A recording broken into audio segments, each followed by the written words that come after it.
Tout autour d'Aix-en-Provence, il existe une montagne que l'on croit connaître, et qui pourtant surprend à chaque regard, la Sainte-Victoire. Un massif calcaire qui s'étire d'est en ouest, une ligne blanche sculptée par le vent, le soleil et le temps. Lieu de randonnée, de silence, de lumière, mais aussi terre d'histoire, de légende et de mémoire. Aujourd'hui, je vous emmène découvrir ses pentes, ses panoramas, sa nature fragile et la beauté qui a inspiré Paul Cézanne.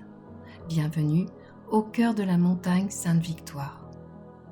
De ses 18 km de long et 5 km de large, elle étire sa silhouette calcaire entre Aix-en-Provence et Pourrières, tantôt douce et boisée sur son versant nord, tantôt abrupte et lumineuse sur son versant sud. Le massif culmine au pic des Mouches à 1011 mètres, l'un des plus hauts points des Bouches-du-Rhône. La montagne abrite près de 900 variétés de plantes à fleurs, soit 20% de toute la flore française, et offre refuge à une faune discrète, aigles, chamois et oiseaux des garrigues.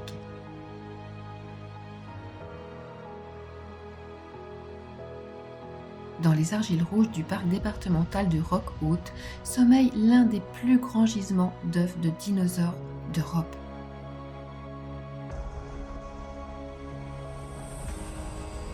Classé site naturel protégé depuis 1983, il s'étend sur plus de 23 000 hectares, incluant le massif du Concorde. L'immense incendie de 1989 a ravagé plus de la moitié de la montagne, entraînant un vaste effort de restauration. La Sainte-Victoire doit aussi sa gloire à un homme, Paul Cézanne.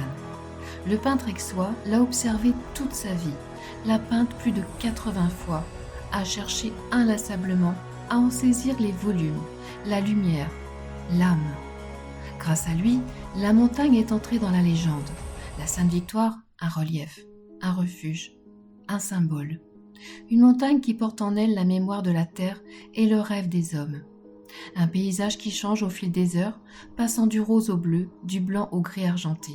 Une muse pour les artistes, une aventure pour les marcheurs, un repère pour tous ceux qui, un jour, ont levé les yeux vers sa crête.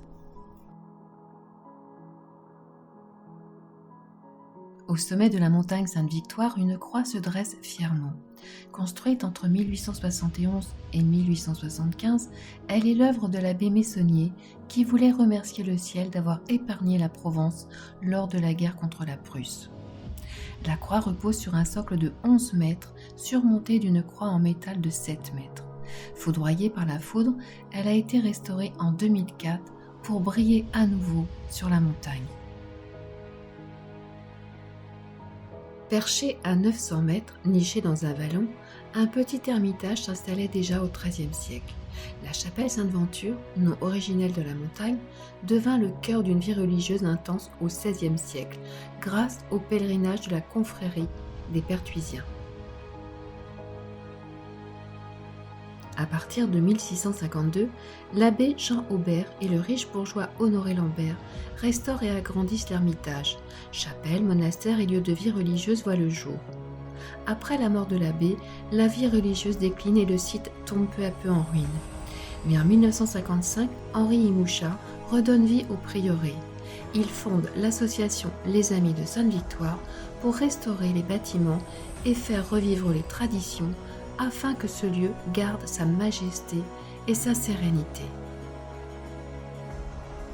La Sainte-Victoire est un symbole, un livre ouvert sur la géologie, un refuge pour la vie sauvage, une muse pour les artistes, un lieu de paix pour ceux qui aiment marcher.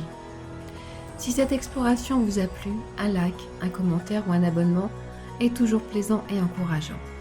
Merci d'avoir parcouru ces paysages avec moi et à bientôt pour de nouvelles découvertes.